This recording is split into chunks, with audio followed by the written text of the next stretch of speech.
Bismillahirrahmanirrahim. Assalamualaikum warahmatullahi wabarakatuh. Selamat siang. Salam sejahtera untuk seluruh KIPAM dimanapun berada. Apa kabarnya siang ini? Semoga semua dalam keadaan sehat ya. Tidak kekurangan sesuatu apapun dan selalu ikhlas, penuh rasa syukur dalam menerima kondisi kita saat ini. Jumpa lagi di acara lebih dekat dengan atau disingkat LDD, yakni sebuah program menarik Kijang yang dirancang oleh tim kreatif Kijang untuk menampilkan profil KIFAM secara bergiliran. Perkenalkan, nama saya Ali Sarli. Mungkin ada yang sudah mengenal saya, namun ada juga yang mungkin baru kali ini melihat saya atau bertemu dengan saya. Hari ini saya mendapat kehormatan karena dalam 1,5 jam ke depan akan membawakan acara LDD lebih dekat dengan menggantikan Nopisang yang hari ini menjadi sutradara LDD di balik layar. Hari ini juga saya ditemani oleh Esti Sang yang selalu setia mengawal semua program-program online Kijang. Halo Esti Sang, boleh dong bersalam sapa dengan KIPAM. Ya ini Esti Sang ya. Selamat siang Esti Sang. Waalaikumsalam. Kang Ali, waalaikumsalam warahmatullahi. Ya, terima kasih banyak Esti Sang. Sesuai dengan tema hari ini, meskipun kondisi pandemi masih belum mereda, bahkan jumlah penderita di Indonesia masih meningkat, namun kita percaya ya, tidak boleh membuat kita patah semangat. Ikhlas dan semangat adalah salah satu kunci kita bertahan di dalam kondisi apapun ya. Baik, untuk memberikan semangat kepada seluruh KIPAM, saya akan mengajak KIPAM terlebih dahulu untuk memperagakan slogan Kijang ya, yang sudah tidak asing lagi. Slogan Kijang tersebut adalah, saya contohin dulu ya, nanti ikuti bersama-sama. Ketika saya mengucapkan Kijang, satu profesi, satu hati. Ini adalah salah satu slogan Kijang yang sering dibawakan dalam acara-acara Kijang, baik di Ngopsan ataupun di Kopdar maupun di workshop ya. Ya, kita coba dulu ya bersama-sama. Kijang, satu profesi, satu hati. Oke, apakah bisa diikuti semuanya? Kalau bisa terima kasih banyak ya. Atau mau dicoba lagi? Coba lagi. Kijang, satu profesi, satu hati. Oke, terima kasih banyak atas kerjasamanya. Langsung saja siang ini kita akan mendatangkan tamu yang sangat istimewa, yang bagi yang sudah mengenalnya pasti sudah tahu siapa beliau, dan dia adalah sosok yang berwibawa ya, tegas, lugas, dan kalau ngomong juga jelas sekali ya. Jadi, tapi beliau sangat pekerja keras ya. Langsung saja kepada yang bersangkutan, narasumber kita hari ini, Mbak Yati, silakan masuk. Halo. Halo Yati-san, assalamualaikum. Halo Ali-san, hai minasan, konnichiwa. Istilah baru ya mungkin dalam dunia LDD hari ini, konnichiwa ya. Ya, terima kasih banyak Yati-san. Sama-sama Ali-san. Terima kasih banyak ya Tisang atas kesediaan waktunya, di mana di hari Sabtu ini, Sabtu yang harusnya berkumpul sama keluarga, mungkin jalan-jalan atau ya shopping kemana, tapi harus sejenak ya berbagi untuk sharing dengan kami seluruh KIPAM yang berada di manapun berada ya.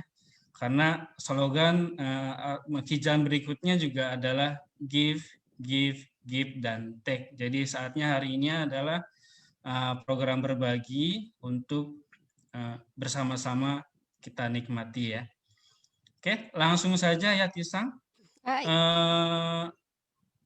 Untuk lebih jelas lagi, mari kita sama-sama perkenalan singkat dulu dari Yatisang. Ya, mohon maaf nih, masih grogi ya. Mohon dimaklum. Sama, saya juga grogi. Kinchas mas. Perkenalan desu ne. Hai, watashi ne Kijang Kreatif no Yati to moshimasu. Kijang Kreatif desu ne. Kantang ni imasu to pengurus Kijang. Kaicho-nya ada Kang Jo, Fuku Kaicho Nonosang. Kemudian ada juga Winosang. Sebenarnya Winosang adalah founder Kijang juga bersama Josang. Beliau Winosang di bagian properti, and then di bagian Hisho atau sekretari ada Sestisang dan Hapkasang. Jijunsang di bagian Kijang Peduli, Estisang di belakang layar, di balik layar, itu bagian IT dan humas. Kemudian saya Novisang, Trisang di bagian education. And last but not least, bersama saya moderator kita hari ini adalah Kang Ali. Beliau adalah treasurer atau bendahara Kijang. Then what I do for living, mungkin banyak teman juga yang udah tahu, saya mengelola Hasta Translation dan itu ladang saya. Untuk melihat lebih dalam lagi, siapa sih Hasta Translation dan juga apa sih programnya? Boleh dong ditampilkan videonya? Baik, silakan. Mari kita sama-sama untuk melihat sejenak profil dari Hasta Translation yang dimiliki oleh founder kita, Yatisang. Selamat datang. Kami adalah perusahaan penyedia jasa penerjemahan, penjuru bahasaan, dan penyewaan simultaneous interpreting system ke seluruh Indonesia. Fokus dan orientasi kerja kami adalah kepuasan pelanggan. Karena itu, kami menerapkan konsep QCD SMS, quality guaranteed, reasonable cost, on-time delivery, security maintained, good morale, dan excellent service. Kami melayani penerjemahan dan penjuru bahasaan dari berbagai bahasa: Jepang, Inggris, Cina, Korea, Thailand, Jerman, Vietnam, Prancis, Spanyol, Italia, Tetum, Rusia, Polandia, Portugis, dan masih banyak lagi. Klien kami datang dari berbagai negara, di antaranya Indonesia, Jepang, Amerika, Kanada, Korea, Malaysia, Filipina, Singapura, dan Polandia. Ratusan klien kami, baik perusahaan, institusi pemerintahan, lembaga internasional maupun individu, telah menggunakan jasa kami. Ribuan proyek penerjemahan dokumen telah kami selesaikan. Berbagai event berskala besar, sedang maupun kecil telah kami dukung. Tunggu apa lagi? Segera hubungi kami untuk pemesanan jasa dan konsultasi gratis. Hasta Translation, focus on your satisfaction. Luar biasa sekali ya profilnya. Tak menyangka. Ya, ini bagus sekali ya. Marketing videonya super duper sekali. Kalau boleh tahu ya Tisang, untuk websitenya ada nggak ya Tisang? Boleh di-share atau di-info juga?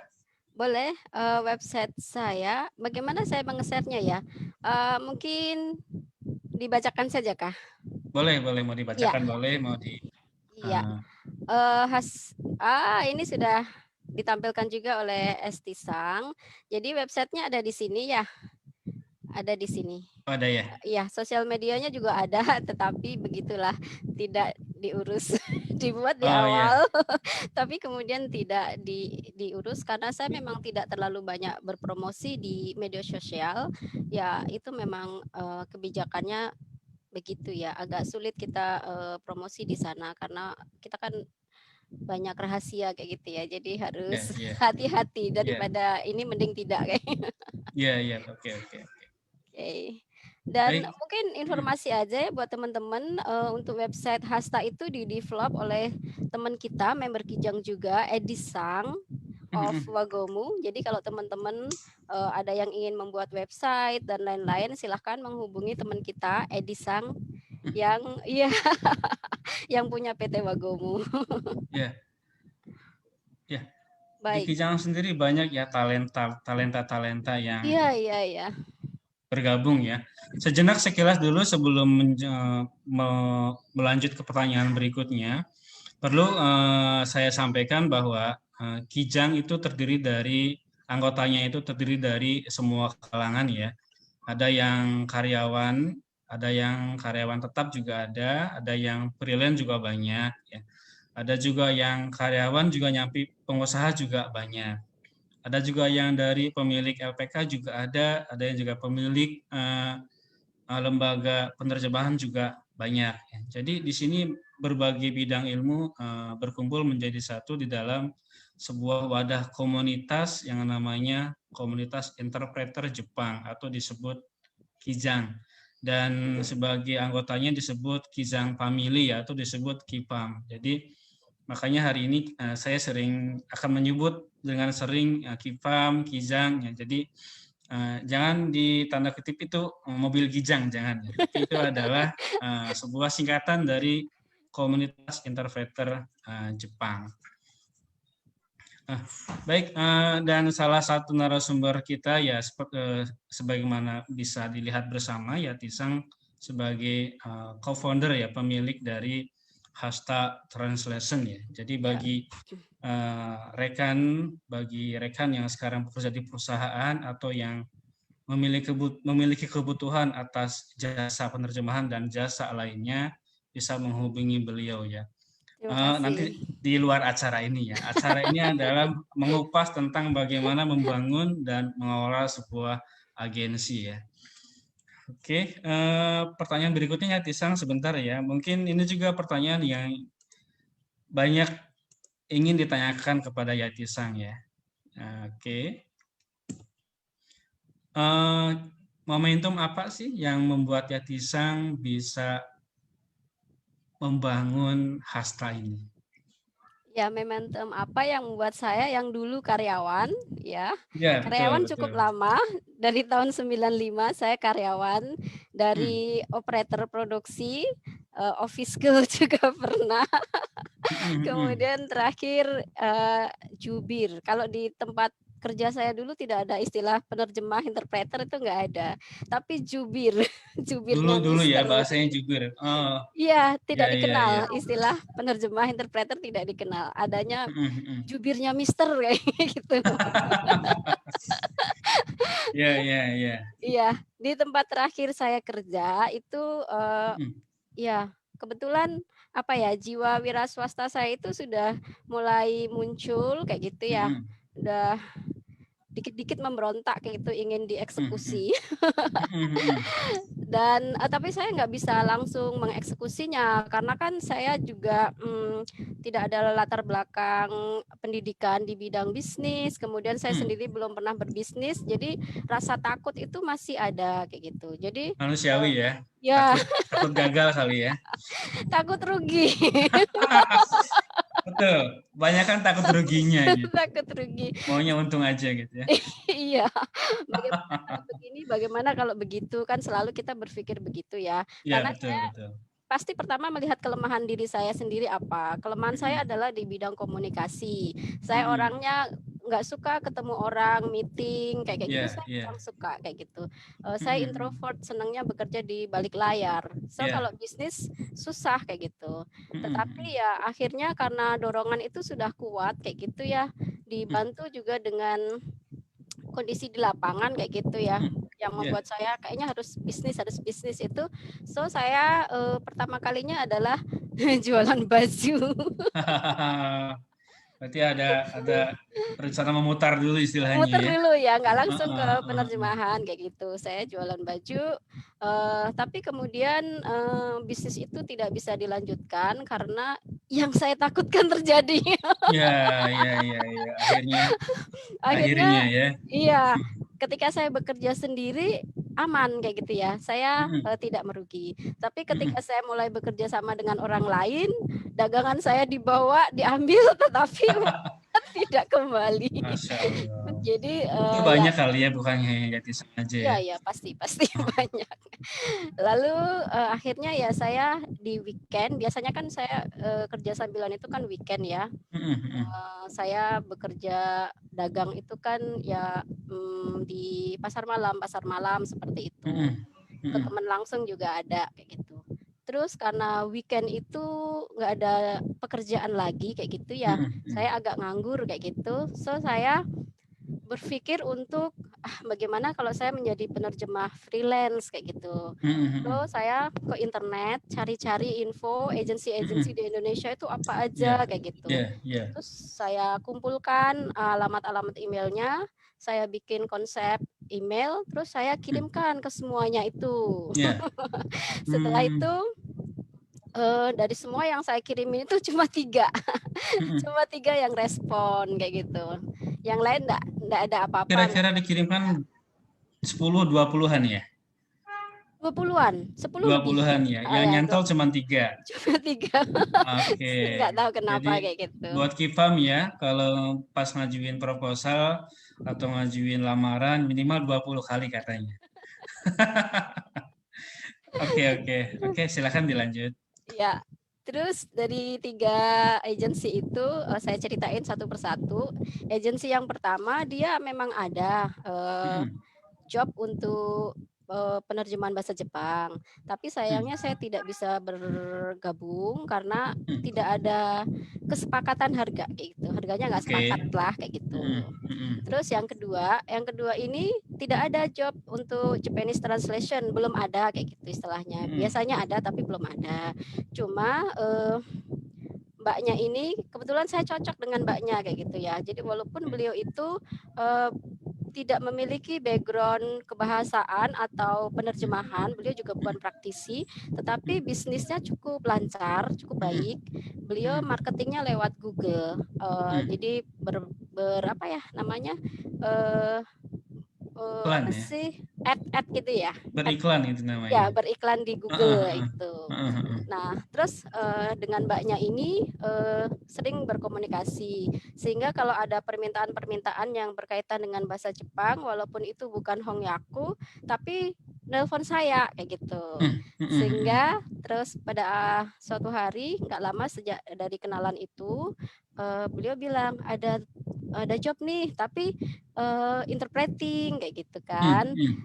Terus mendampingin dokter. Nah, karena saya nggak cocok, pekerjaan interpreter sangat nggak cocok dengan saya pun juga bekerja, makanya saya nyari ke temen kayak gitu. Kalau temen sesama interpreter, saya nggak punya. Jadi saya itu ya kayak kata dalam tempurung, nggak ada temen. Iya. Dulu ya. Dulu masih sendiri, masih mandiri gitu ya. Teman saya cuma teman satu kantor, itu ada interpreter yang lain. Kemudian ada juga klien di tempat lain kan ada interpreter satu orang itu aja. Tapi saya ada temen Nihongo no Sensei, jadi saya tanya-tanya ke dia. Ada teman interpreter freelance kayak gitu, bla bla bla, tapi nggak ada, jadi belum bisa support. Seminggu kemudian ada lagi nih tawaran job, dampingin Pak Polisi di Polda Metro Jaya kayak gitu. Terus saya nyari lagi ke teman yang Nihongo no Sensei itu. Nah, pas itu dapet kayak gitu. Dapet. Terus saya ajuin ke teman saya itu, sebetulnya namanya Mbak W kayak gitu ya, ke Mbak W, Mbak Mawar. Ini bagian dari awal mulanya gitu ya. Ya, awal mulanya. Terus ternyata cocok, kliennya cocok. Terus tanggal 4 September 2012 adalah pertama kali saya dapat job kayak gitu, tetapi bukan Hongyaku jadinya 2012. Oke. Jadi bukan Hongyaku, rencananya kan Hongyaku untuk saya, tetapi nggak dapet, jadi dapetnya Suyaku dan saya harus cari orang lain dan alhamdulillah dapet.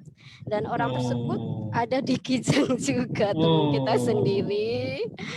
Nah, ternyata ada anggota Kifam ya yang silent leader yang memiliki talenta yang luar biasa ya. Ya, sebetulnya beliau Oke. bukan ini ya, bukan murni seorang interpreter. Beliau adalah pengusaha. Iya. Cuma mau pulang ke Indonesia, lagi pulang ke Indonesia dan ingin membangun usaha. Kayak gitu. Usahanya itu ya ada di bidang interpreting, Hongyakunya ada kayak gitu.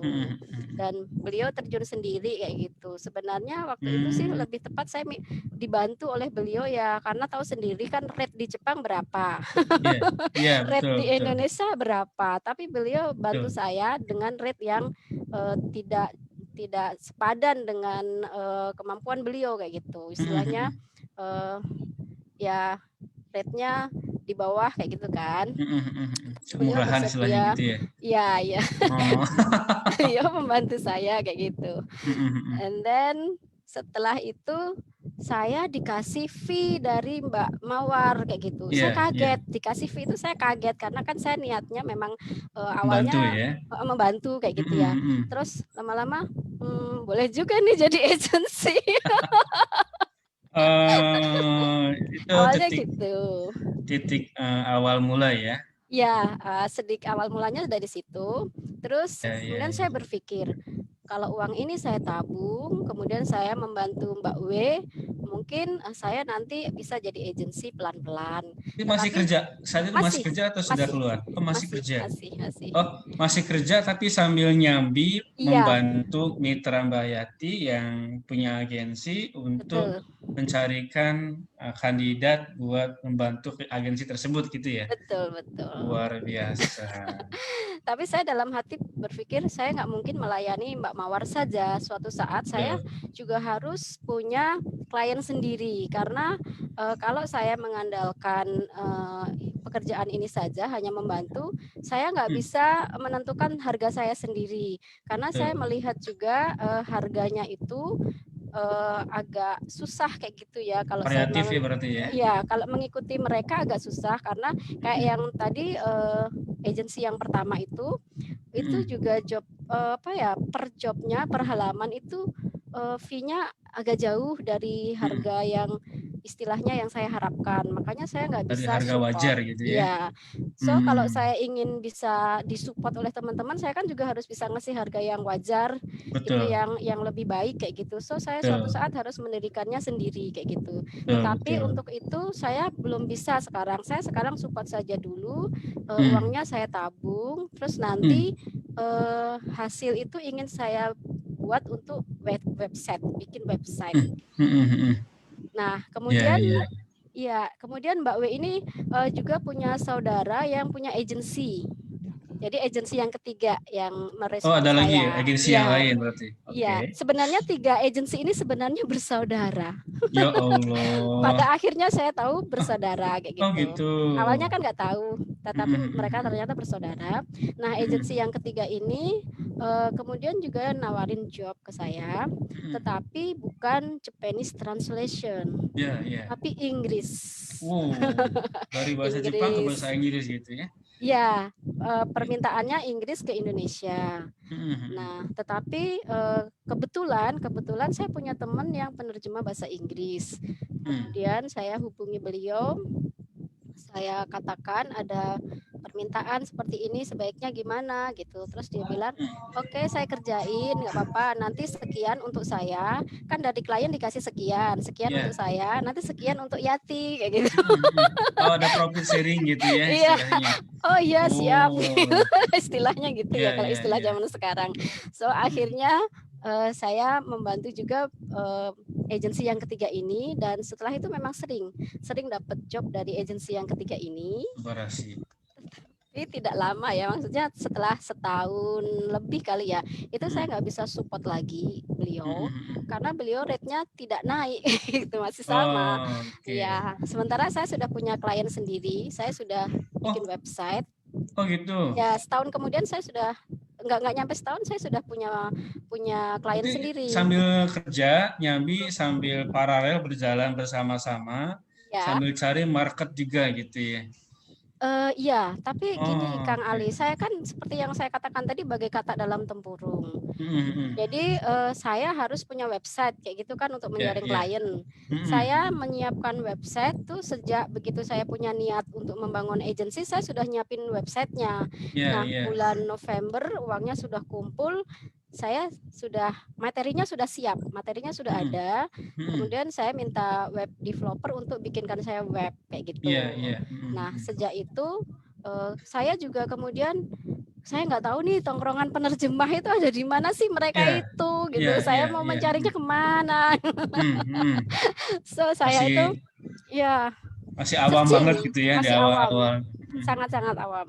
So saya searching terus di internet, akhirnya saya ketemu Himpunan Penerjemah Indonesia. Ya, betul, betul. Nah, lalu saya mendaftar, cari tahu gimana menjadi anggota. Terus saya daftar dan bulan Desember 2012, alhamdulillah saya diterima jadi anggota HPI. Oh, oke. Terus Mm-mm. kalau jadi anggota HPI itu kan dapat HPI notice ya, email, milis ya, Ada, milis kan ada milis. iya, iya. Iya, di milis itu suka ada lowongan-lowongan atau ada orang yang nyari interpreter Iya, atau iya. apa kayak gitu kan. Mm-mm. Nah, saya melamar di apa ya? Ada suatu IO. Iya. Ada IO yang mau mengadakan acara. Acaranya itu besar. Oh, Acaranya event besar besar, ya berarti ya. event Oke. besar. Tapi saya udah memberanikan diri Wih, melamar, uji nyali istilahnya gitu ya. nyari. Dan akhirnya saya dapat job itu di Subarasi. bulan waktu itu di bulan Februari. Mm-mm. Eventnya di bulan Februari 2013, 3 Ya, hari. itu masih kerja statusnya Mbak Yati? Masih kerja. Oh, Dan ini itu sambil kerja sambil membangun ya usaha luar biasa. belum berani keluar kan waktu itu, belum bisa Mm-mm. keluar juga kayak gitu. Iya, iya, iya, iya. Jadi saya cuma bisa mengirimkan teman, saya nggak bisa pergi ke venue untuk coordinate dan lain-lain. So saya mengirimkan teman saya untuk melakukan apa yang harus saya lakukan kayak gitu. Iya, iya. Dan itu saya deg-degan kayak gitu kan. Gimana nggak Oh, deg-degan? Itu pertama kalinya saya tuh ngirimkan penerjemah simultan, Doji Suyaku, oh, simultan ya. Inggris, ya Inggris Luar Indonesia, biasa. terus Mandarin Indonesia, sama Thailand. Sorry, Mandarin Inggris sama Thailand Inggris. Itu. Dan Ada empat item ya berarti ya. ada tiga pasang Tiga ya. penerjemah kayak gitu ya. Heeh. Mandarin Inggris, Mandarin terus Inggris, Thailand Inggris, Thailand Inggris. Inggris Indonesia. Dan itu orangnya impor, nggak semua dari Jakarta. Oh, Jadi yang Thailand subarasi. kita harus impor dari Thailand. Orang Indonesia sih, orang Indonesia cuma besar lahir di Thailand. So harus menyiapkan hotelnya, harus menyiapkan pesawatnya kayak gitu. Tetapi Berarti saya akomodasi dan lain-lain ya disiapkan oleh Yatisan. kan oleh saya, tetapi saya minta IO yang nyiapin. Saya bilang ini harus ditanggung klien, ini harus disiapin oleh klien dan klien yang melakukan itu kayak gitu. Iya, iya, iya. Terus Inggrisnya juga saya juga belum banyak kenal teman-teman interpreter Inggris. Waktu itu ya. Waktu itu saya ngambil dari Bali. Orang Bali dong. Iya, orang Bali, teman baik saya yang ngajarin saya banyak hal. Nanti memang beliau berjasa kayak gitu ya. Iya, Jadi iya, saya iya. diajarin. Tapi sebelumnya itu memang ini ya, saya kerjasama. Beliau itu agensi juga. Agensi, dia punya agensi di Bali kayak gitu. Iya, iya. Itu apa ya? Memang deg-degan juga waktu itu karena eventnya besar. Kemudian masalah itu pasti ada, masalah ada, cuma bisa diatasi di tempat kayak gitu ya. So ya deg-degan aja sih, tetapi Itu tidak ada masalah besar. Dipotong sebentar ya, Tisang. Eventnya berapa orang sih kapasitas pesertanya saat itu? Sangat besar di Hotel Mulia. Saya kan melihat foto-fotonya semuanya itu ya. Hotel Ada Mulia artis besar, bintang 5 itu. Ya, ada artis-artis Koreanya, ada press conference-nya, ada booth-boothnya banyak banget, booth pameran karena itu acaranya sebuah brand besar, brand elektronik besar, milik Korea, Dan di setiap tahun ngadain itu, kadang di Jakarta, kadang di Bali. Ya, dan itu acara bukan hanya untuk orang Indonesia, dia acara SEA Forum. Jadi Southeast Asia gitu, untuk Asia Tenggara sama Asia Pasifik. Iya, Jadi iya. yang datang bukan hanya Indonesia, tapi dari Singapura, Filipina, Iya, semuanya datang. Kayak iya, iya. Subarashi. itu Subarashi. momentumnya gitu ya, Iya. ditambahin cerita Ini pendukung. baru mendengar pertanyaannya udah merinding nih Mbak Yatisa. Karena bagi saya nggak bisa. Yatisa super duper sekali ini. Luar biasa, luar biasa. Nah, saya belajar banyak hari ini. Oke. Bagi Kifam yang saat ini sedang on stay di Facebook, mungkin baru sekilas ya, sedikit penjelasan dari Yatisang sudah mulai ada menyangkut mungkin di antara Kifam semua. Barangkali kalau ada pertanyaan-pertanyaan yang ingin ditanyakan, silakan diketik aja ya. Nanti akan kita coba sampaikan pertanyaannya langsung buat ke narasumbernya. Ya. Oke, Yatisang, ke pertanyaan berikutnya boleh nggak Yatisang? Enggak, silakan. Itu kan tadi masih kerja, sudah jalan event besar sekali ya, dan ada saatnya harus memutuskan buat hijrah gitu ya. Kalau bahasa saya hijrahnya, bahasa orang sih mungkin resign ya. Iya, resign. Ya. Itu kira-kira bagaimana ya Tisang, dari proses hijrah tersebut sampai membesarkan Hasa itu bagaimana? Yang pertama, saya semakin serius di bidang ini ya, semakin exciting karena kayaknya sesuai dengan passion saya. Ketika saya berkomunikasi dengan klien kan saya nggak harus selalu ketemu, bisa lewat email. Itu yang paling saya sukai dari job ini kayak gitu ya, dari mengelola agensi ini. Dan kemudian saya memutuskan rasanya saya harus keluar nih dari perusahaan. Udah keputusan mau hijrah gitu ya. Iya. Oh, Subarashi. Jadi saya bikin ini, harus bikin skenario dulu biar bisa keluar. Soalnya nggak mudah juga saya keluar dari perusahaan.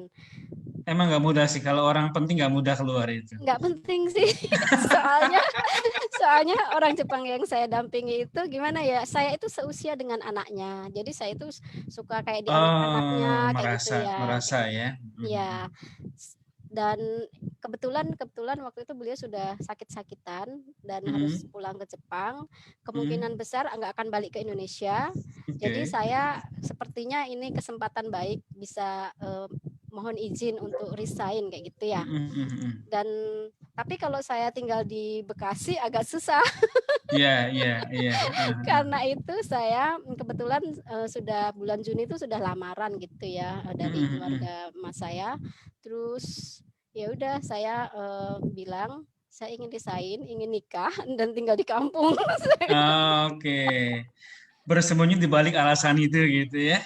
Pandai sekali ya Tisang. Kalau nggak gitu nggak bisa keluar. Itu pun sebenarnya udah dicegah, itu nggak boleh keluar. Iya. Tapi ya saya sudah bulat, tekad saya sudah bulat daripada saya nggak nyaman juga dengan pekerjaan saya, hasilnya nggak bisa maksimal. Ya udah saya keluar aja, toh Mister yang saya dampingi juga sebentar lagi memang akan pulang ya, mau kembali. Akan pulang kayak gitu. Terus jadi saya resignnya itu bulan September.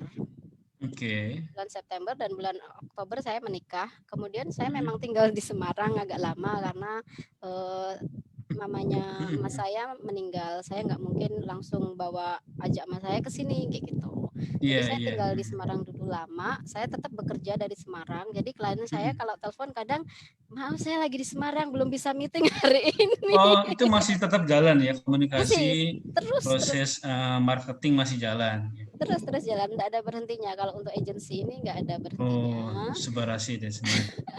Terus kemudian udah saya memang sudah mantap sih untuk membesarkan ini, untuk jadi mata pencaharian. Jadi saya lakukan apapun yang harus saya lakukan, apa yang diminta klien, termasuk misalnya waktu itu ada job bikin website gitu ya, website dari pemerintah kayak gitu tentang pariwisata. Itu jobnya kan dari berbagai bahasa gitu ya, ke berbagai bahasa karena mau diiklankan ke seluruh dunia kayak gitu. gitu. Iya, iya. Jadi ada ke Jepang, ada ke Korea, ada ke Cina kayak gitu. Dan itu Iya. jam 2 malam pun saya harus standby. Jam 2 malam Oh, tetap harus standby kayak gitu. harus keringatnya keluar dulu gitu ya. Mengikuti harus mengikuti arus kayak Iya, gitu. iya, iya, iya. Dan ya udah, saya memang senang-senang aja melakukan hal seperti itu, dan alhamdulillah kan juga tim-tim kita memang bisa melakukannya kayak gitu. Iya, iya. Ketika seseorang sudah mencintai pekerjaannya itu lupa waktu biasanya. Ini Ya, salah ya. satunya ya. Sampai lupa waktu sampai jam 2 malam itu masih tetap bekerja kan? Tetap bekerja, Artinya mencintai tetapi pekerjaannya ya, itu. Iya, tapi iya. jadi gendut akhirnya. Karena pasti sambil Ada ngemil. efek sampingnya ya Iya, ternyata. karena sambil ngemil. Oh. 素晴らしいですね. Oke. Terus sambil jalan kan klien makin banyak gitu ya, semakin banyak juga ada banyak permintaan yang juga persyaratannya juga macam-macam kan. Iya, iya. Ada perusahaan yang ya welcome, yang penting ada agensi udah membantu, makasih selesai ada. Ada juga yang harus berkele ya, dalam arti syaratnya harus punya NPWP, harus berbadan hukum, harus harus punya SPPKP. Nah itu kan tidak semua orang bisa ya, dan tidak semua orang, tidak semua agensi siap. Nah, ketika menghadapi permintaan tersebut, apa yang Yatisang siapkan, apa yang Yatisang lakukan untuk hasta ini? Waktu itu memang belum ada permintaan, ada perusahaan saya dari PT ini mau pakai jasa ini tetapi harus begini, belum ada. Tetapi saya sudah kan sering ngobrol-ngobrol sama teman agensi kayak gitu ya. Kayak sama Mbak Mawar itu, saya sama Mbak Mawar itu kerjasamanya lama banget karena kita cocok gitu ya. Kita bisa saling support, cocok banget kayak gitu. Itu sampai Mbak Mawar akhirnya tidak berbisnis lagi di bidang translation karena kesehatan, itu saya tetap dukung beliau sampai akhirnya sudah tidak lagi kayak gitu. Hubungan masih terjaga sampai saat ini? Masih terjaga, tapi komunikasinya jarang. Iya. Karena sudah tidak ada pekerjaan lagi. Subarashii desu ne. Iya, jadi dari ngobrol-ngobrol itu kan kita jadi tahu kayak gitu. Mbak Mawar pernah cerita, itu si agensi A yang tadi saya bilang, saya ceritain agensi pertama itu, yang bayar pajak aja sampai 50 juta gitu. Set deh. 50 juta bayar pajak ya? Pekerjaannya banyak dong, kayak gitu kan. Dia seringnya dapat dari pemerintah gitu. Terus kalau dapat pemerintah gimana? Bidding, lelang kayak gitu. Kalau lelang harus punya PKP kayak gitu. Iya, betul. Bla bla bla bla kayak gitu ceritain. Iya. Ya udah, akhirnya kemudian saya memproses untuk jadi badan hukum. Merubah dari usaha perseorangan ke perusahaan ke perseroan ya berarti. Iya. Waktu itu tahun 2014, Alisa. Itu 2014 ya? Ya, kebetulan. Nah, kebetulan teman saya yang tadi saya bilang Nihongo no Sensei itu mengajar di sebuah perusahaan, dan perusahaan itu kemudian mencari agensi untuk cari interpreter. Iya. Nah, tapi syaratnya harus berbadan hukum. Kebetulan saya sedang proses kayak gitu. Betul. Sedang proses, tinggal nunggu dari surat dari Kementerian Hukum dan HAM. Dan beliau bersedia menunggu. Iya. Bersedia menunggu sampai itu dapat, dan kerjaan masih tetap jalan. Jadi waktu itu bulan Juni apa kayak gitu. Dan surat saya dari Kemenhunham itu bulan Agustus sudah datang. Tapi pekerjaan sudah bisa jalan karena saya sudah proses kayak gitu. Dan setelah itu semakin banyak company, karena biasanya itu referral. Rekomendasi ya. Direkomendasikan. Biasanya rekomendasi itu penting sekali dalam dunia bisnis itu. Betul. Jadi kan gini ya, Alisang, dulu waktu saya masih jadi karyawan itu saya nggak ngerti apa yang namanya silaturahmi membawa rezeki itu. Memang sering kita dengar, tapi kita nggak ngerti apa itu maknanya. Begitu bisnis langsung paham. Betul. Ya langsung paham karena ngalami sendiri. Sampai sekarang pun ngalami. Misalnya nih, ada yang mau menerjemahkan eh, nama saya AAA dari PT BBBB. Saya dapat nomor ibu dari ZZZZ. Tapi saya nggak kenal siapa itu ZZZZ. Itu sering sekali. Ini misteri rezeki banget kayak gitu. Jadi ya kadang ada tangan Tuhan yang bekerja ya, yang kita nggak pernah tahu itu ya bagaimana sampai ke saya kayak gitu loh. Makanya ya baru paham, oh ini yang dimaksud silaturahmi itu membawa berkah kayak gitu. Berjejaring, berteman, berhubungan baik, ternyata membawa rezeki kayak gitu. Betul. Subarashi desu ne. Jadi sekilas aja buat rekan Kipam semua bahwa untuk agensi dulu sih agak lama prosesnya ya untuk membentuk sebuah badan hukum itu dari proses akta sampai keluar Kumham sampai dapat LPP cukup lama waktunya. Nah sekarang ini dengan adanya OSS dipermudah sekali ya. Betul. Jadi bagi yang mau hijrah dari karyawan ke entrepreneur ya disiapkan dari sekarang. Ini ada success story kita, sumber kita hari ini Yati Sang, bisa tanya-tanya ke beliau langsung ya. Teman-teman di Kifam ada kok yang sedang berproses menjadi menjadi pengusaha. Beberapa di antaranya. Masing-masing ya, ada yang konsultan, ada yang pemagangan seperti itu, banyak. Sekarang dengan OSS gampang sih. Saya juga waktu sebelum ada OSS itu waktunya 3 bulan. Jadi saya itu dari bulan Maret memproses ke konsultan. Saya kan nggak mungkin melakukan sendiri. Jadi saya langsung cari konsultan, semua dilakukan beliau. Agustus baru selesai. Maret sampai Agustus baru selesai. Tetapi dengan OSS saya itu langsung ke 6 bulanan ya. Ya 6 bulan. Waktu OSS saya langsung ke kabupaten. Sehari selesai. Bantu oleh petugas. Ya, ini juga salah satu bidang ilmu ya yang wajib diketahui oleh siapapun yang mau memiliki badan hukum ya.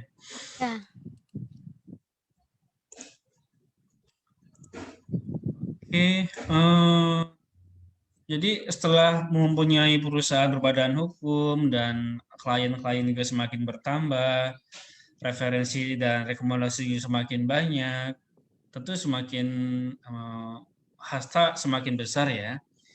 Nah, kondisi saat ini untuk market terbesar saat ini, sebagaimana disampaikan di video perkenalan awal tadi, bisa dong disampaikan kan dari saya khususnya atau dari Kipam yang lain juga mungkin ada pertanyaan. Yang banyak itu porsinya di mana sih? Apakah di penerjemahan atau di interpreternya atau di proofreadingnya atau di voice overnya atau di dubbing video, kan ada banyak jenis ya. Kalau kita mau masuk ke bidang agensi ini, boleh dong disampaikan kira-kira? Ada slide-nya, apakah ya sedang di-sharing oleh Esti Chang. Jadi kalau untuk di Hasta ini langsung saya ini ya, langsung saya buat sampai hari ini kayak gitu ya. Jadi tidak tahun per tahun, tapi langsung kayak gitu. Kalau actualnya di Hasta itu dari September pertama kali kita beroperasi sampai dengan sekarang itu yang paling banyak Hongyaku. Hongyaku 72%. Kemudian ya Suyakunya sedikit, cuma 21%. Mungkin karena berkaitan dengan latar belakang saya ya, karena saya sukanya Hongyaku ya dikasihnya banyak Hongyaku kayak gitu. Kemudian ada SIS rental. SIS itu apa? SIS itu Simultaneous Interpreting System atau Doji Suyaku Kizai. Nah, ini tadi saya pernah cerita ya, saya punya teman di Bali yang interpreter bahasa Inggris, itu saya diajarin sama beliau. Oh, SIS itu dari beliau? Ya. Rekomendasi SIS dari beliau. Oh, ya. Okay. Saya nggak ngerti kan apa itu SIS. Bahkan waktu dapat job yang simultan pertama kali, yang bulan Februari 2013 itu. Iya. Itu juga saya nggak ngerti sama sekali apa yang disebut simultan itu apa. Sampai ketika saya cari-cari interpreter itu saya tanya ke beliaunya, Pak, saya ini agensi tapi baru. Saya ngomong gitu sama interpreter, saya nggak ngerti itu simultan. Iya, Simultan iya, apa iya. sih Pak? Gitu. Saya tanya ke beliau.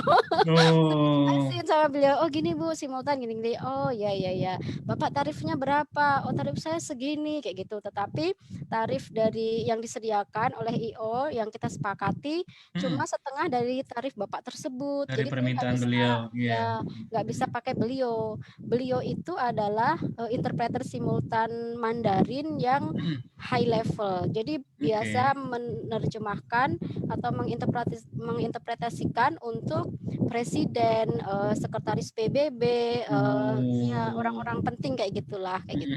Jadi So interpreter tingkat tinggi istilahnya ya. tingkat dewa kalau saya diajarin oleh beliau. Nah Iya, untuk iya. SIS sama saya juga diajarin oleh teman saya yang di Bali ini. Terus dia bilang gini waktu itu, Mbak Yati nyawain aja alat interpreter. Apa itu Pak? Gitu. Gini. Tapi saya nggak punya kenalan, nggak punya channel. Ah nanti saya ajarin. Beliau datang ke Jakarta itu waktu itu memang Dari Bali itu. kebetulan waktu itu sedang persiapan untuk ke Jerman. Beliau dapat beasiswa untuk melanjutkan S3-nya di Jerman.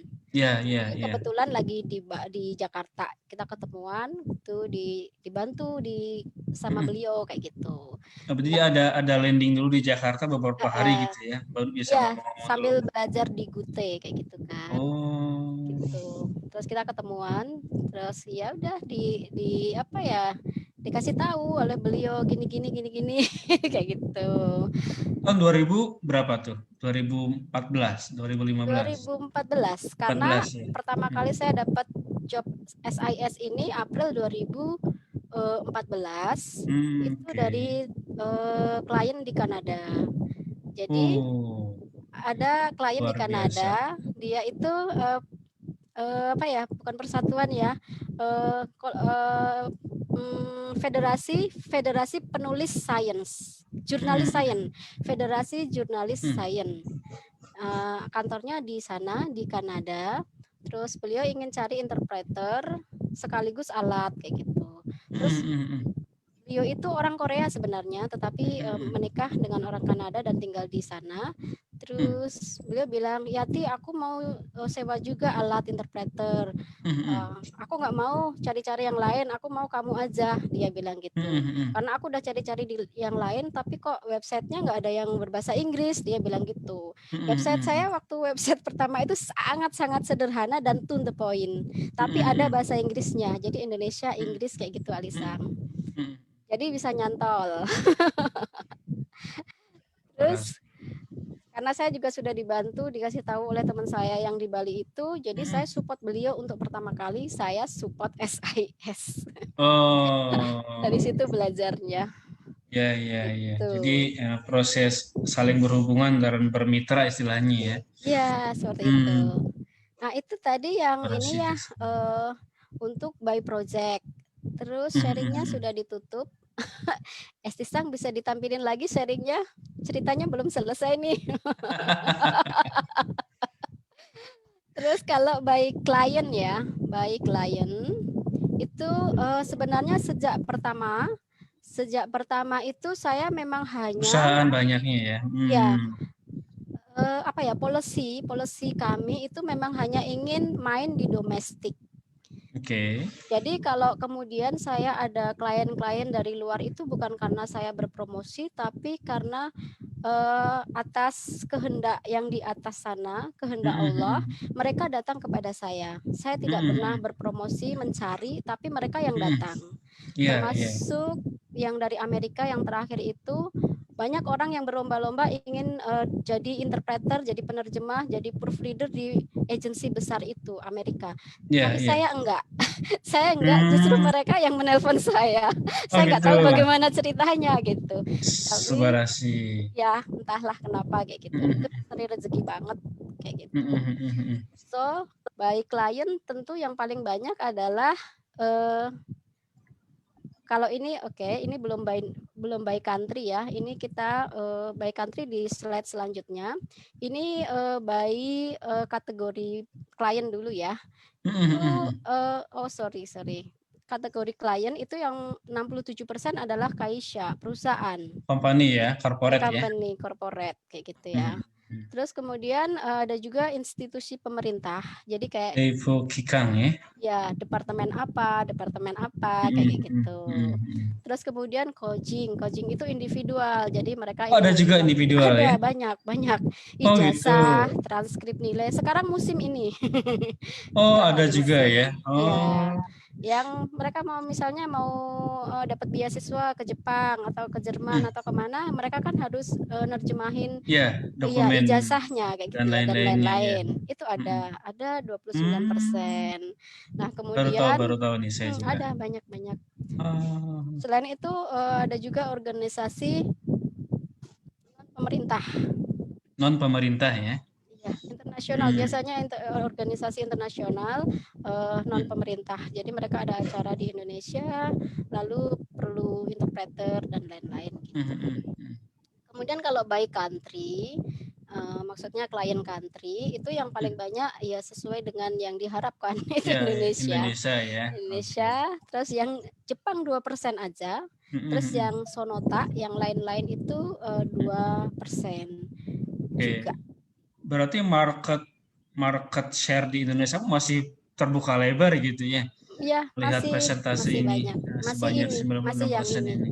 Saya belum untuk sekarang memang masih main di domestik, tapi mungkin tahun depan atau 2 tahun lagi ya memang direncanakan akan ke sana kayak gitu. Karena ngiler juga dengan teman yang di Malang. Teman di Malang punya agensi dan hanya dari penerjemahan gitu lumayan kayak gitu.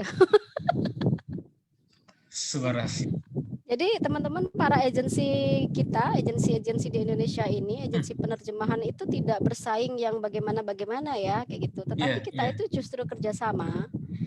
Kita bersinergi ya. Bermitra, bersinergi. Jadi jangan dipikir kita itu bersaing yang gimana enggak. Kita enggak perang seperti itu. Setahu saya. Ya, itu prinsip bisnis yang bagus ya, bersinergi dengan orang lain ya. Bermitra atau berpartner ya. Karena kan ini ya, misalnya ada agensi A, dia punya klien ini tetapi enggak punya resource untuk tersebut. Jadi perlu kerjasama juga dengan yang lain gitu. Berasi.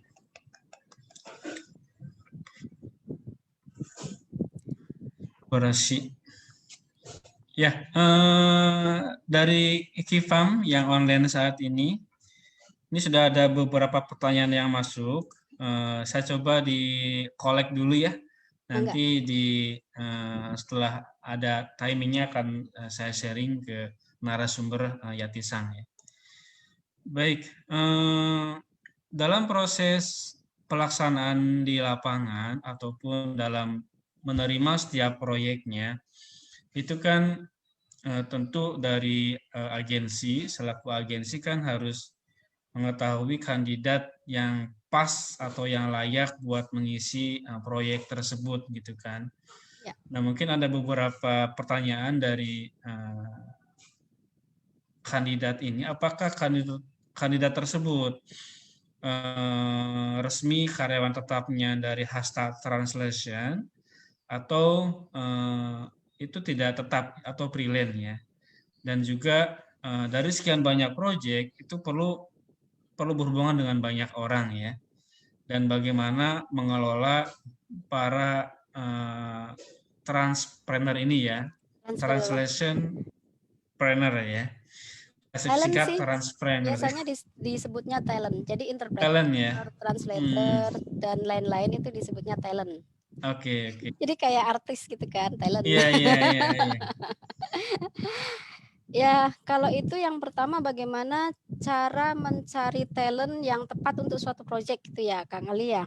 Betul. Yang pertama proyek apa dulu? Ya, saya kasih contoh ya. Contohnya untuk proyek penerjemahan dokumen.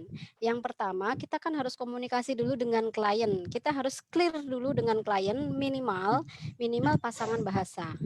pasangan bahasanya apa? Misalnya Jepang ke Indonesia, apa Indonesia ke Jepang? Karena umumnya nih biasanya agensi internasional itu hanya menginginkan atau dia punya standar bahwa penerjemah itu harus yang berbahasa ibu. Jadi misalnya dari Jepang ke Indonesia, maka penerjemahnya harus yang berbahasa ibu Indonesia. Jadi harus orang Indonesia gitu ya. Iya. Jadi bukan orang Jepang yang belajar bahasa Indonesia, dia tidak masuk kayak gitu. Tidak diharapkan kayak gitu. Yang diharapkan adalah orang Indonesia yang belajar bahasa Jepang.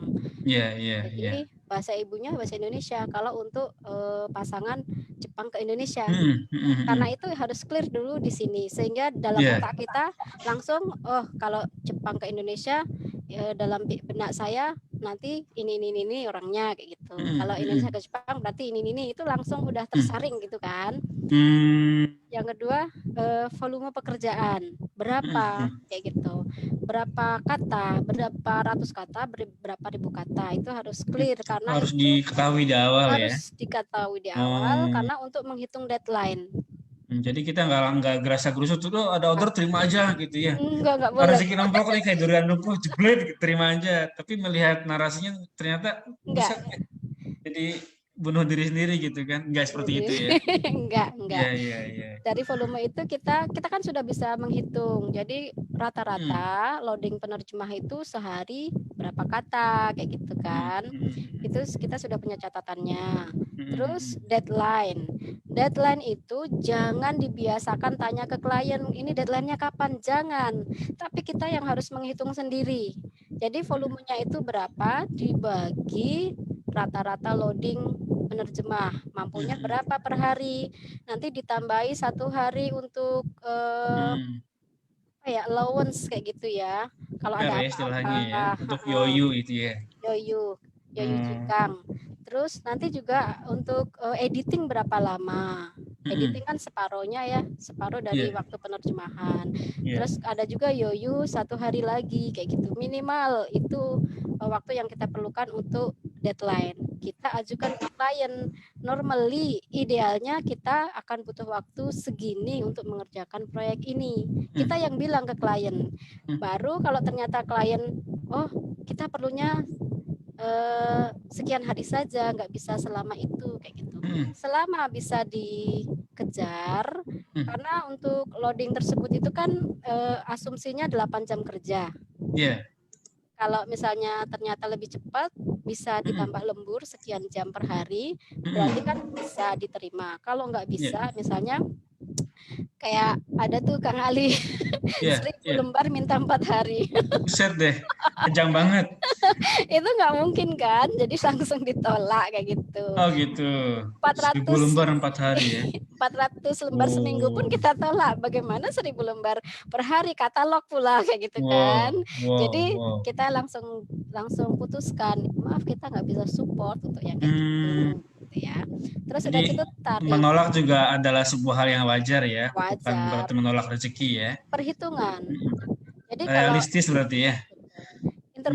Kalau berbisnis kita harus bisa berhitung. Ini saya pelajari dari bos saya yang saya tempat kerja terakhir itu.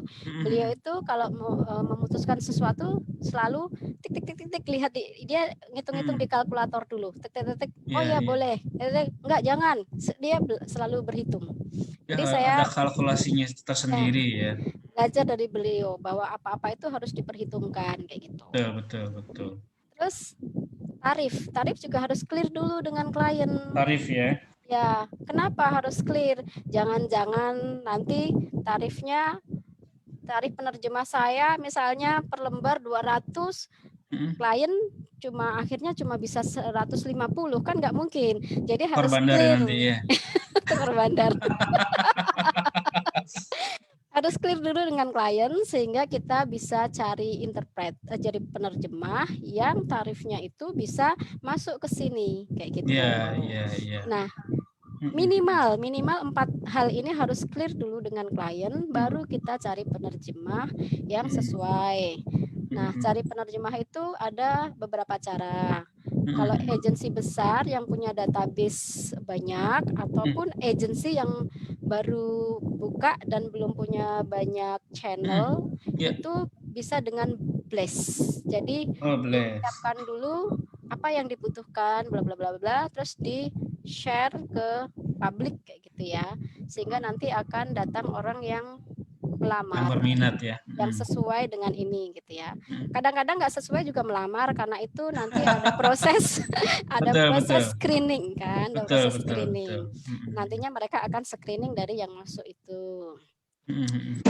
Tapi kalau kayak Hasta, karena kita agensi kecil kayak gitu ya, database kita juga nggak banyak, kita juga nggak bikin database yang bagaimana. Kita semua database itu di kepala, Oh, nggak sempat luar bikin. biasa. Bener-bener nggak sempat bikin. Sebenarnya semua udah disiapin ya Kang Ali. Saya sudah siapin formatnya apa semua, tapi karena pekerjaan dan lain-lain itu nggak sempat dimasukin kayak Ya, gitulah. terbengkalai ya. Terbengkalai.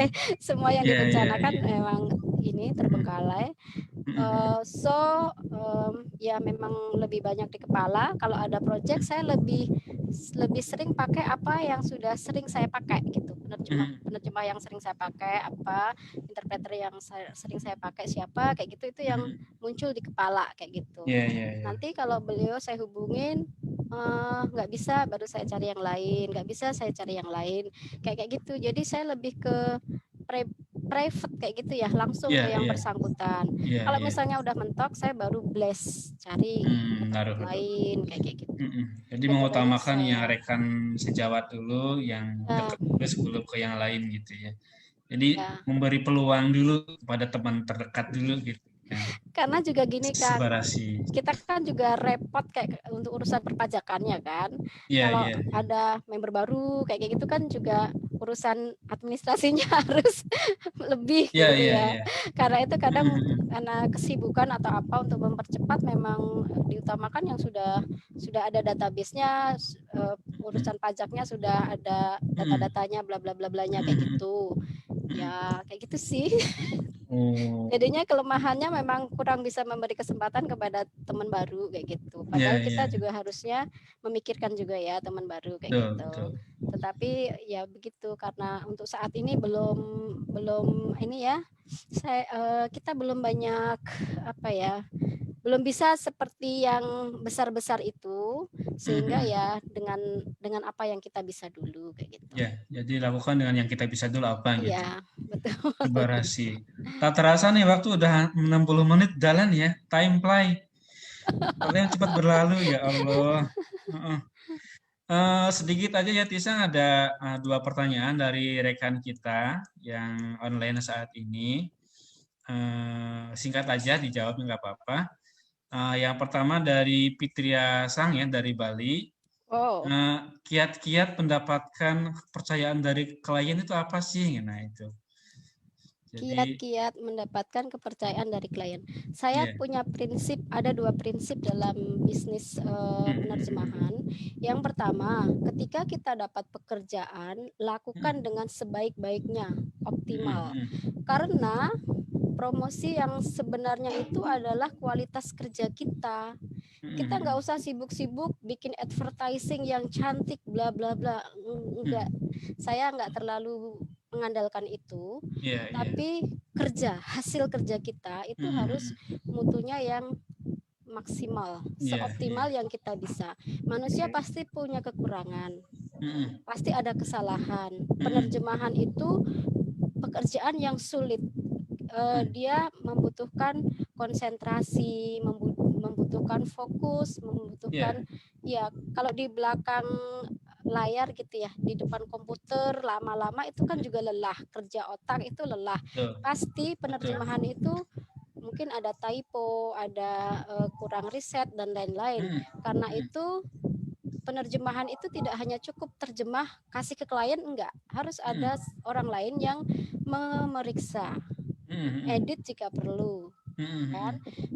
Dan juga Asta sendiri kedepannya untuk jika ada waktu untuk bahasa Indonesia hasil akhir, misalnya Jepang ke Indonesia, itu ada editor di bidang bahasa Indonesia khusus. Oh gitu, khusus ya.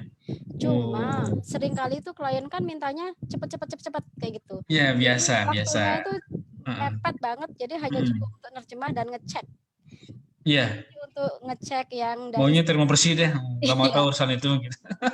yang dari sisi bahasa Indonesianya ini Iya, sudah iya. sesuai kaidah atau belum apa-apa itu tuh Mm-mm. kurang dapat waktu kayak gitu. Iya, Tetapi iya.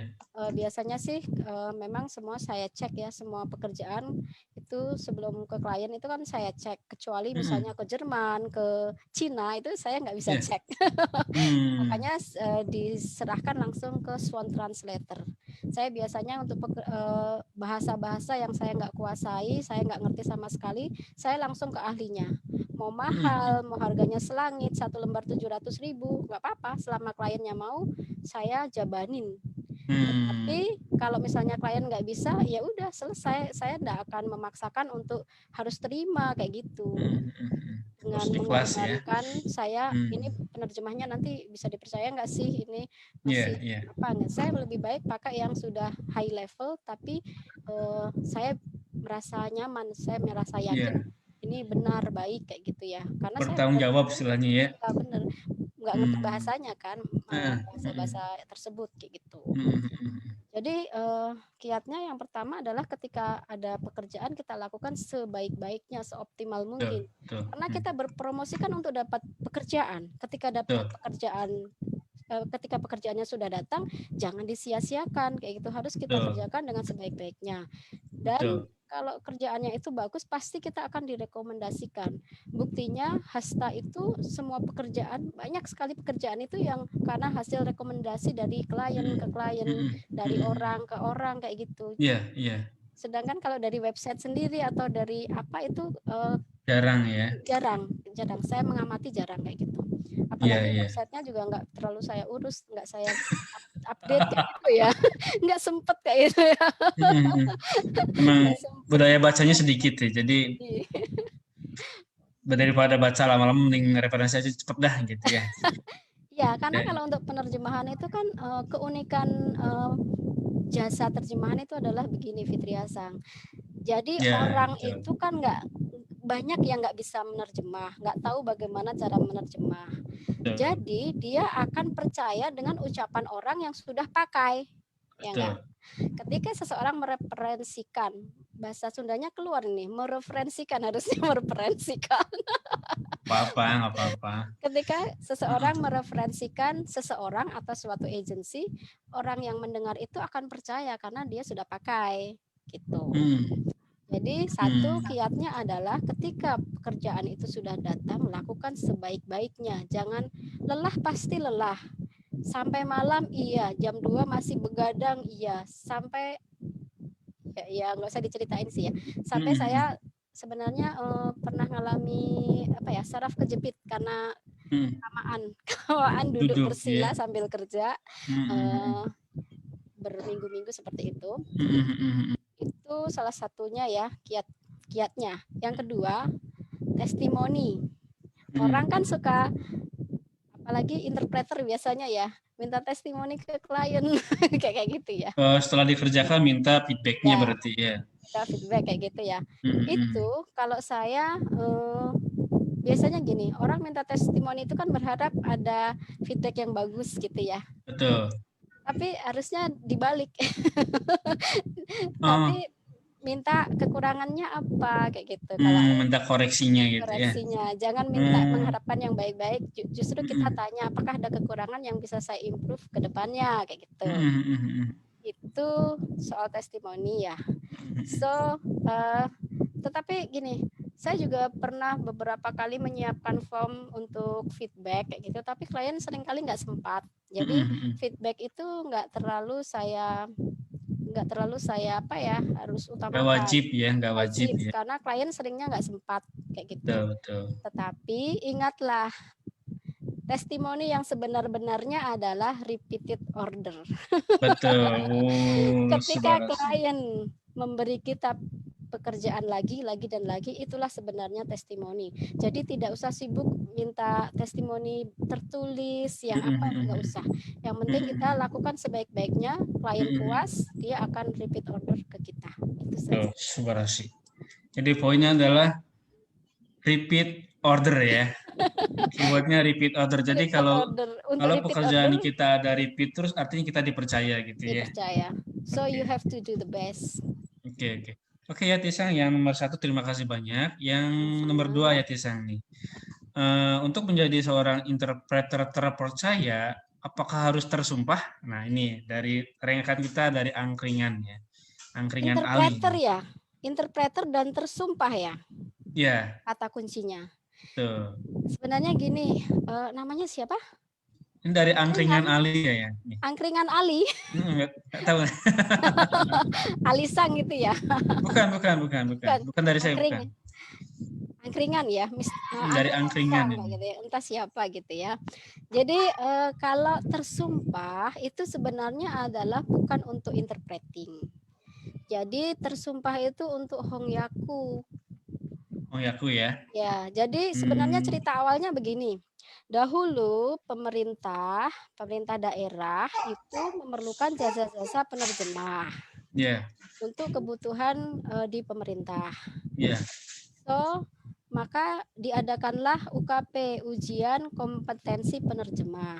Oke, UKP ya. Ya, dan ujian itu karena pemerintah kan nggak bisa menyelenggarakan karena bukan praktisi, jadi mereka nggak bisa bikin tesnya, nggak bisa menilai ini lulus tak enggaknya, makanya dilakukannya untuk ujiannya itu di UI. Iya. Nah, yang lulus itu akan diangkat. Angkat menjadi penerjemah tersumpah. Waktu diangkat itu pertama mereka dikasih surat dulu ya. Setelah lulus ujian, bagi yang lulus nilai A itu akan diangkat menjadi penerjemah tersumpah. Yang nilainya B itu penerjemah bersertifikat. Oh, derajatnya tuh ini ya. Sedikit di bawahnya. Nah, yang mau diangkat jadi penerjemah tersumpah itu dikirimi surat. Terus di situ tuh di surat itu disebutin nama-namanya itu siapa saja yang akan diangkat itu ada. Nah, di hari H ketika disumpah itu nanti setelah disumpah akan ada berita acara sumpah.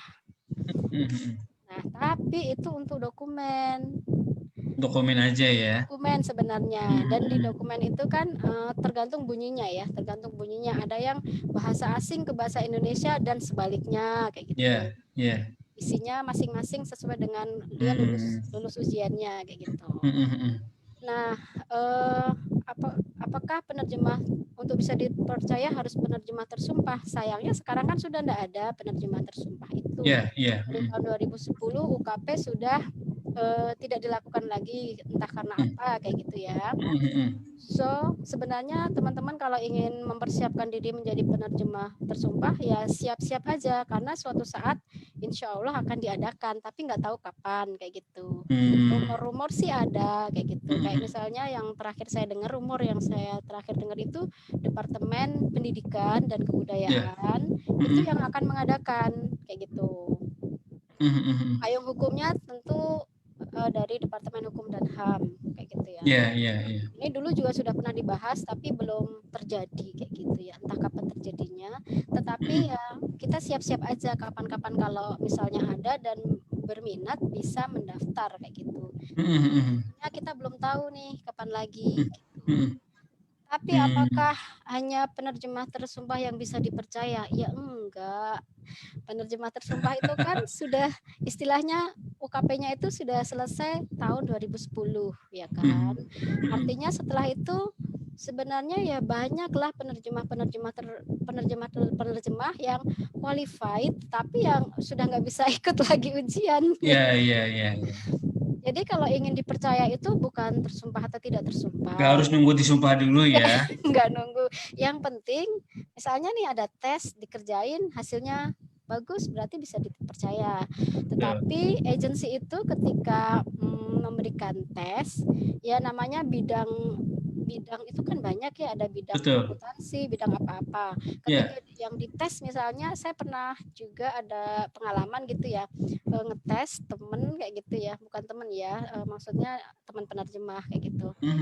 Itu ketika dia nerjemahin dokumen sastra bagus kayak gitu. Tapi ketika terjemahan dokumen biasa kayak gitu ya, pabrik, karena kita kan seringnya dapat dokumen pabrik kayak gitu ya, itu nggak bisa masuk. Berarti kan memang Iya, ada seperti itu. Ada ya kan. Jadi kita juga harus memahami dulu kompetensi kita itu biasanya memang di bidang apa sih kita Ya, berarti latar belakang kita harus harus ada juga kayak gitu. spesifikasinya ya. Iya. Iya, iya. Karena itu sebenarnya kalau agency itu misalnya dia bikin database penerjemah itu akan dicantumkan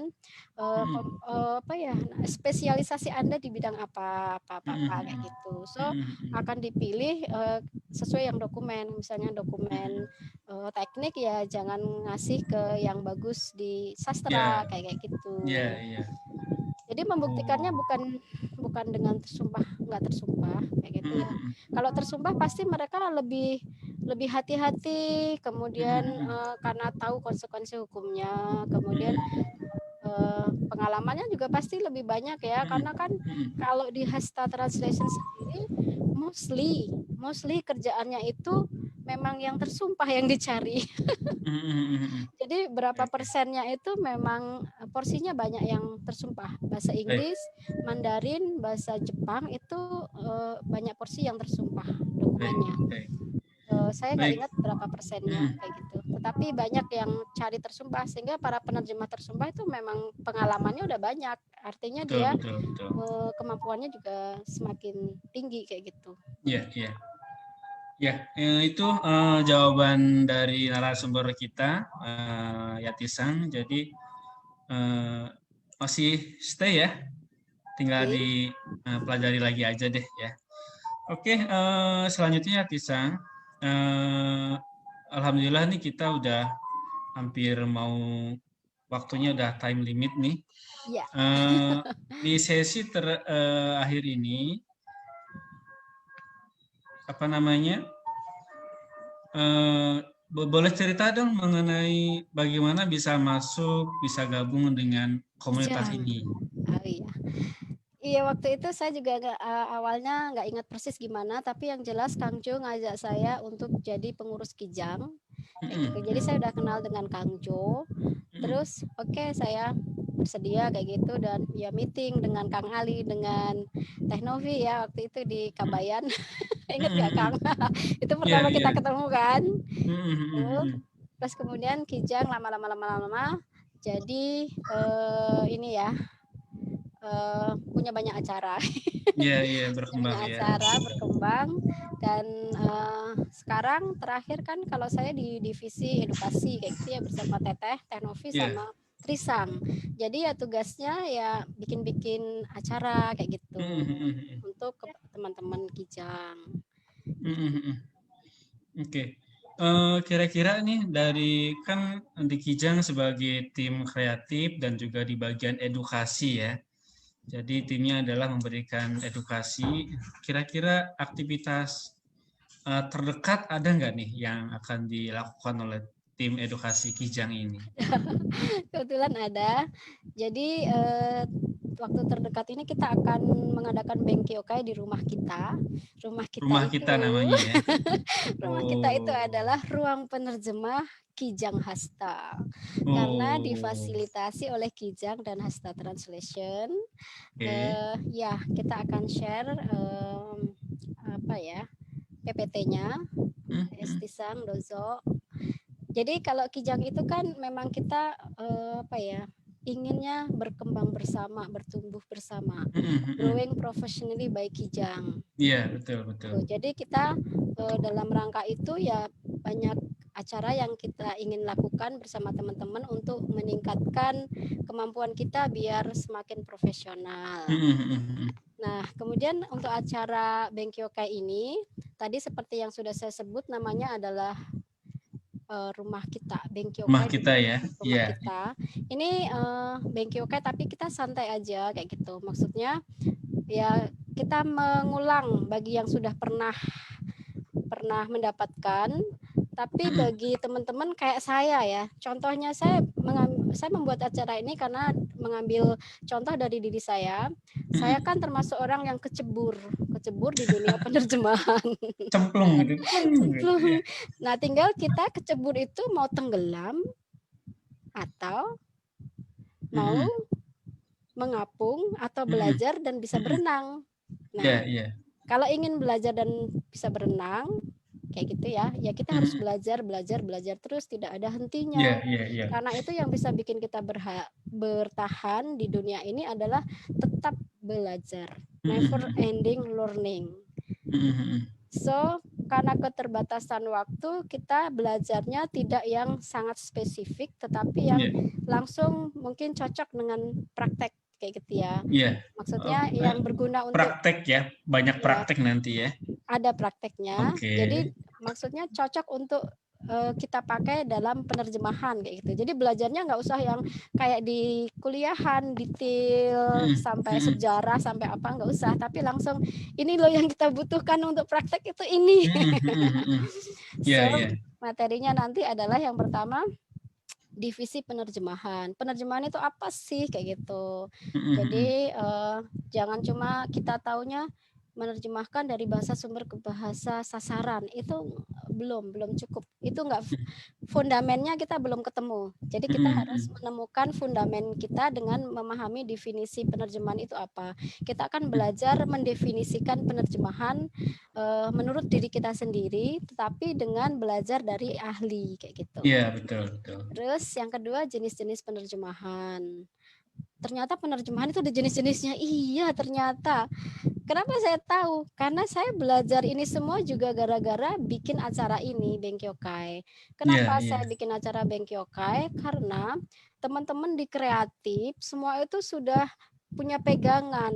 Masa saya yang juga tim edukasi, saya nggak melakukan apa-apa untuk teman-teman. Teteh sudah pegang LDD, jadi PIC LDD. Yang lain Nonosang udah ngopsan online, bla bla bla, semua sudah kebagian. Masa saya cuma ngelihatin aja teman-teman bikin ini, bikin itu, saya nggak melakukan apa-apa sih. Jadi saya ya udah, saya untuk ya aku aja kayak gitu ya. Sharing, karena itu saya belajar. Jadi saya itu taunya semua itu juga belajar dengan mempersiapkan ini, bukan karena saya sudah paham dulu, saya sudah tahu duluan, saya sudah khatam, bukan. Saya belajar dan saya ingin kemudian mengajak teman-teman juga belajar bersama di Bengkyokai ini kayak gitu. Jadi kita belajar bersama, tidak ada guru, tidak ada sensei, tidak ada tutor, tidak ada murid, apapun itu tidak ada. Kita belajar bersama, tapi santai saja kayak gitu. Kemudian yang ketiga, metode penerjemahan. Oh, metode penerjemahan ada, ternyata banyak sekali metodenya. Banyak. Ya, prosedur penerjemahan juga ada. Ini juga lebih banyak lagi dari metode penerjemahan. Kita akan pelajari semua ini pelan-pelan, santai kayak gitu. Karena masa pandemi ini kesempatan kita belajar ternyata. Dulu waktu sebelum pandemi kita terlalu sibuk ya dengan pekerjaan, dengan proyek, dengan job. Sekarang masanya kita belajar kembali, back to book kayak gitu ya. Sehingga ketika nanti tiba lagi masanya untuk bekerja lagi, kita nggak gagap. Karena kalau bahasa nggak dipakai itu kan hilang ya. Jangan sampai hilang, nanti gagap. Jadi kita belajar aja, walaupun jobnya belum datang, tetapi yang penting kita belajar. Kita mempersiapkan diri dulu gitu ya. Iya, jangan hilang sama sekali. Nextnya, yang selanjutnya adalah referensi. Untuk referensi belajar ya banyak di referensinya, salah satunya dari Bapak Rudi Hartono, beliau dosen UNES. Kemudian dari Peter Newmark, ini dari bukunya A Textbook of Translation dari Ibu Rokayah Makhali. Terus selanjutnya ada juga dari Ibu Haru Deliana Dewi. Next, Estisang dan Bapak siapa namanya, Ibu Andika Wijaya. Bapak Andika Wijaya. Bapak Andika Wijaya ini dia kalau kita lihat apa ya namanya ya, titelnya ya unik kan, M-Trans Interp. Ini adalah suatu titel yang didapatkan dari university di Australia. Jadi dia itu master translation dan interpretation. M-Trans Interp itu. Iya, masih muda kayak gitu. Beliau di orang UI gitu ya. Terus kemudian juga dari Bapak Emsir dan referensi-referensi lain dari berbagai sumber, baik itu buku, internet dan sebagainya. Selanjutnya, kemudian why, kenapa kita mengadakan Bengkyokai seperti yang tadi saya sudah sampaikan. ini untuk memfasilitasi teman-teman yang kecebur kayak saya kayak gitu dan belum sempat mempelajari dasar-dasar penerjemahan atau pelajaran dasar-dasar penerjemahan waktu kuliah atau waktu belajar bahasa Jepang. Tetapi kenyataannya bekerja sebagai penerjemah kayak gitu. Banyak. Ya, entah di perusahaan kan sering nerjemah dokumen juga kan. Ya, So, banyak. ya saya ingin bersama-sama belajar dengan teman-teman yang sama-sama kecebur kayak gitu. Ya. Jadi tujuannya kalau kita sudah belajar ini setidaknya nih kita, oh ternyata ada yang harus saya pelajari kayak gitu. Ini hanya sebagai ini aja kayak pancingan aja kayak gitu. Ini nggak selesai sampai di sini. Harusnya setelah Bengkyokai belajar lagi entah dari internet, entah dari beli buku kayak gitu. Sehingga pemahaman untuk teori penerjemahan itu menjadi lebih baik. Karena kompetensi teori itu salah satu kompetensi yang harus dimiliki oleh penerjemah. Jadi harus paham teorinya juga kayak gitu. Bukan hanya praktek menerjemahkan. Jadi tahu juga teorinya, ketika ada kendala tahu oh ini harus bagaimana gitu. Agar nanti ada dampak baik untuk ini ya, untuk perekonomian juga, untuk kalau untuk yang freelance ya, khususnya untuk yang freelance waktunya jadi lebih cepat mengerjakan, jadi lebih cepat istirahat, lebih cepat bisa terima job lagi yang lain seperti itu. Kemudian selanjutnya adalah tentang siapa nanti yang akan berada di acara ini. Yang pertama saya sebagai pemateri, kemudian Herusang nanti host yang akan mengelola jalannya acara. Estisang seperti biasa di balik layar.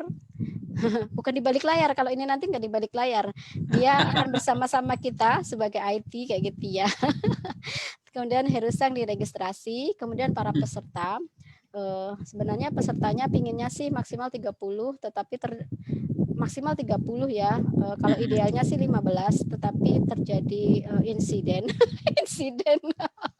Jadi pesertanya jauh melebihi yang diharapkan, sehingga ya dengan terpaksa harus segera ditutup. Kalau enggak nanti semakin banyak lagi malah lebih kacau lagi nanti acaranya.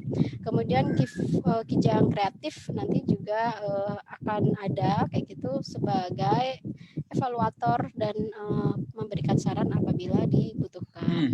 Selanjutnya kapan tayangnya seminggu sekali. Sebenarnya nggak tayang ya, maksudnya diadakannya seminggu sekali lewat acara Zoom, dan ini nggak live agar kita itu belajarnya benar-benar santai, nyaman kayak gitu. Jamnya jam 20 sampai jam 21.30 mulai tanggal 9 Oktober sampai terakhir nanti 30 Oktober. Mulai minggu ini ya, minggu depan ya? Iya, tanggal 9. Oke. Dan ya. Nanti untuk how-nya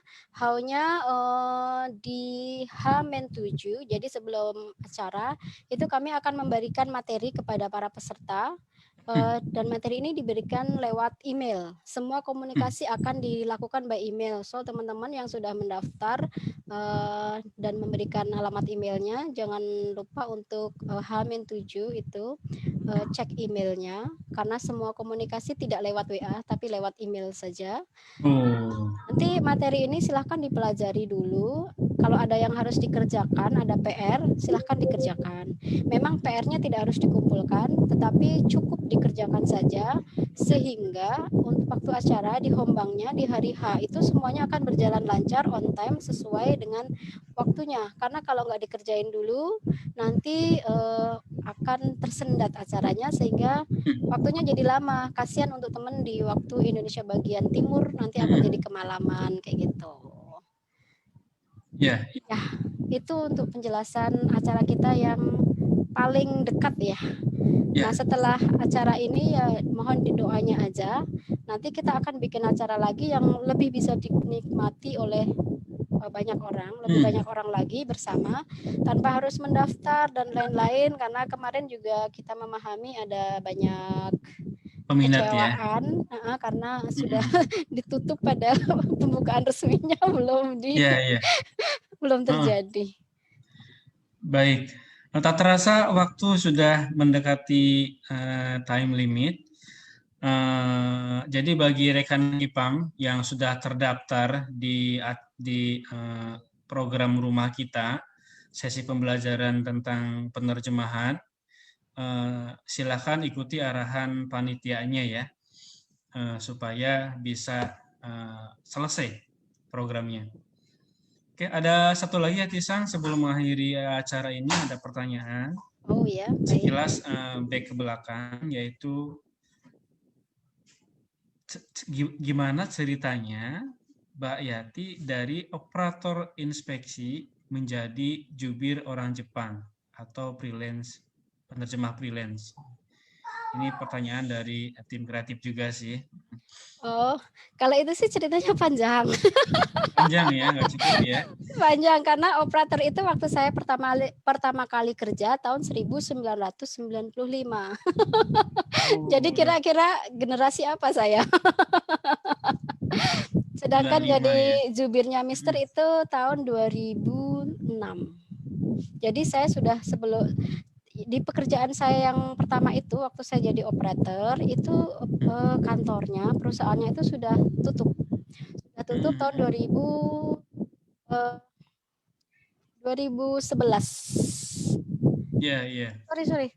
Tahun 2001 itu sudah tutup. Sehingga habis itu saya bekerja dari perusahaan ke perusahaan terus kayak gitu. Jadi gonta-ganti perusahaan kayak gitu. Jadi dari operator memang saya jadi operator karena saya lulusan SMA kan, SLTA. Awalnya Saya belum kuliah, belum tahu bahasa Jepang, sama sekali belum tahu. Nah, waktu itu sebelum perusahaan saya itu tutup karena kita semua tahu Sony tutup lah ya. Perusahaan saya adalah vendornya Sony, 100% mengerjakan barangnya Sony. So, saya sempat kuliah sebelum perusahaan saya tutup. Kayak gitu, kuliah bahasa Jepang. Saya kuliah sore, setelah pulang kerja saya kuliah. Nah, setelah sambil kuliah itu ya kerja. Sambil kuliah. Saya kerja di Cilengsi, Bogor. Kemudian setelah perusahaan saya tutup, saya kerja ya salah satunya di Jakarta, di Sudirman kayak gitu.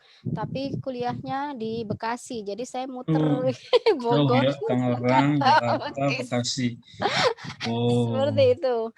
Terus ya tapi memang harus ganti-ganti perusahaan terus karena sesuatu dan lain hal. Kita nggak bisa cerita panjang karena waktu ya. Tapi intinya setelah itu memang sambil kuliah saya tetap sambil kerja dan kerjaannya itu pernah juga saya masih kuliah tapi kok sudah disuruh jadi translator kayak gitu, dokumen ya. Pada saat itu ya. Ya benar-benar terjemah dokumen. Karena saya senang ya saya lakukan kayak gitu dan itu semua itu menyenangkan banget kayak gitu. Terus kemudian terakhir sebelum ke perusahaan yang saya jadi jubirnya Mister itu, saya kerja di sebuah perusahaan elektronik besar Jepang, tapi sekarang sudah jadi milik Taiwan. Sedih sekali. Ya itu saya memang jadi hisho ya, pertama jadi hisho, terus kemudian itu 8 bulan di akunting, departemen akunting, tapi kemudian di Reizoko. Nah di Reizoko ini saya ketemu dengan dari HQ, dari pusat, dari kantor pusat di Jepang sana ada audit. Nah, auditornya ini kan nggak bisa bahasa Indonesia. Orang Jepang murni. Saya disuruh dampingin beliau untuk audit kayak gitu. Nah, tapi kemudian saya setelah saya bekerja di sana cuma 1 tahun lebih 3 bulanan kayak gitu, saya keluar, saya bekerja di tempat lain kayak gitu. Nah, kemudian Mister yang tadi audit itu sudah pensiun dari perusahaan saya tersebut. Sudah pensiun, tetapi di-hire oleh vendornya perusahaan. Oh, gitu. Oke. Di sana jadi apa ya? Advisor ya. Nah, beliau itu ingat saya. Oh, gitu. Ingat saya terus minta tolong dicari saya itu ada di mana sekarang posisinya. Oh, Kan sudah berarti. nggak di perusahaan tersebut lagi, terus dicari email lewat email kan, di mana sekarang, oh saya bekerja di sini, kamu keluar ya dari situ, ikut aku di perusahaan ini, dampingin aku jadi gini gitu. Terus tapi itu yang ngomong nggak beliaunya, tetapi advisor lain di perusahaan yang akan saya tuju tersebut, Oh gitu. yang sudah seniornya kayak gitu. Terus saya bilang, ya Mister, saya nggak bisa, saya kan nggak bisa jadi interpreter, saya nggak pernah jadi interpreter, saya nggak bisa kayak gitu, kerjaan itu nggak apa-apa, kamu coba sambil belajar seperti itu.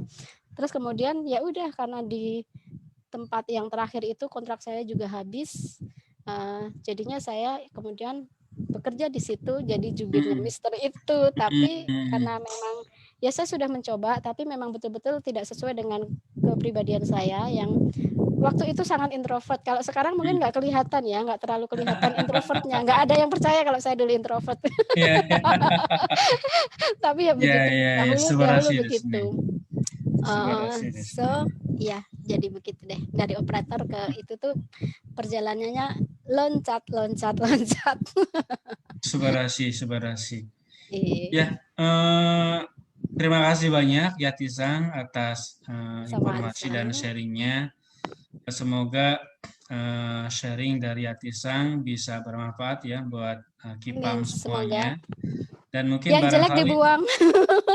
Barangkali ada dari KIPAM yang mau mengajukan ke Hasta Translation ya, silakan aja dicoba sebagai salah satu challenge untuk mengecek apakah layak atau enggak, apakah CP-nya udah sempurna atau enggak. Ada di Yati Sang bisa membantu ya.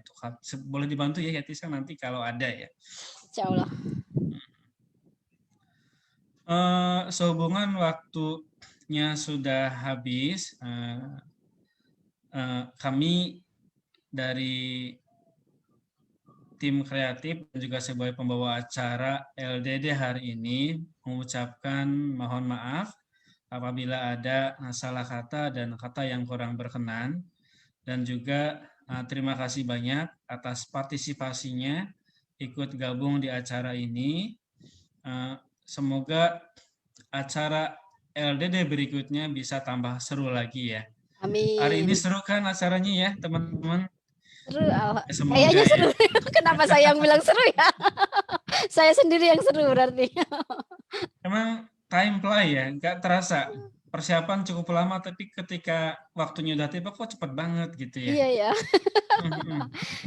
Kita mengundang juga ya kifam-kifam yang lain, karena kan banyak tuh di Facebook aja ada 5.000 sekian, dan semua itu akan dapat jatah loh. Betul. Nanti giliran ya. Iya. Baik. Sebelum mengakhiri sesi LDD kali ini, kita akan coba kembali mengucapkan slogan Kijang. Satu profesi, satu hati. Maka Esti Sang untuk join bersama-sama. Iya, muncullah. Untuk mengucapkan slogan kita ya bersama-sama. Kita coba dulu. Kijang. Satu hati. Maaf, saya juga salah nih. Saya ulangi ya. Kijang. Satu profesi, satu hati. Itulah slogan Kijang. Semoga bermanfaat buat semuanya ya. Saya terima kasih banyak atas partisipasi semuanya. Jika ada yang kurang berkenan mohon dimaafkan. Jika ada yang masih ingin lebih lanjut, lebih detail lagi untuk acara Kijang, silakan hubungi laman website Kijang di penerjemah bhsjepang.com. Di sana ada kontak formnya ya kalau ada yang ingin ditanyakan seputar Kijang. Jadi jangan sungkan, silakan kunjungi laman kami supaya bisa mengenal lebih dekat lagi. Jadi kami tutup untuk acara hari ini. Terima kasih banyak untuk Esti Sang, Yati Sang, dan juga semua partisipasi yang sudah hadir. Wabillahi taufiq wal hidayah. Wassalamualaikum warahmatullahi wabarakatuh.